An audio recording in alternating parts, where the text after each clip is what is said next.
त्यहाँ तलबाट गाडी आएर छ तर गाडी देखाएको छैन धुलोले।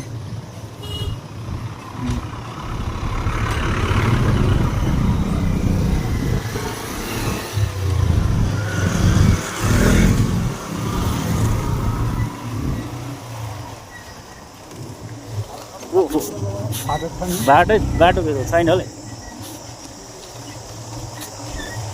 कता चाहिँ बाटै थाहा छैन त के हो।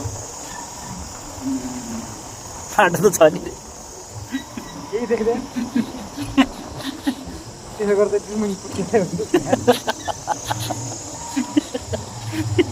अब तपाईँ चलाउनु पनि बाटो छ नि भन्छ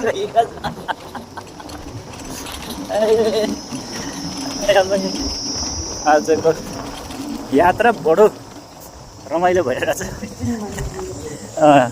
छिनछिनमा रमाइलो छिनछिनमा भइरहेछ। बोलेर आएर अब यो डम्फु कि के स्वयं को भनेर चाहिँ डम्फु होइन त्यो के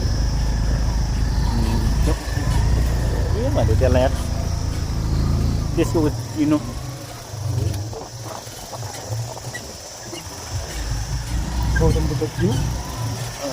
त्यस्तो डम्बर जस्तो हुन्छ नि त।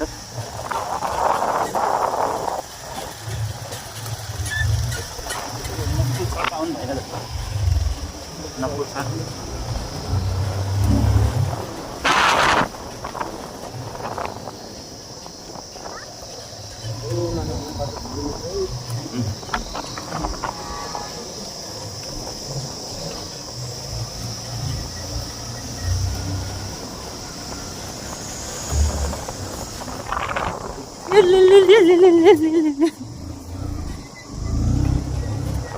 सुशीलजीको ससुराली पनि आइपुगेछ है गाई थाहा भएन तर पनि यता भन्छ घरै चिनाइदिन्छु भन्नुहुन्छ उहाँले तर पनि उहाँले चिने उता भन्दै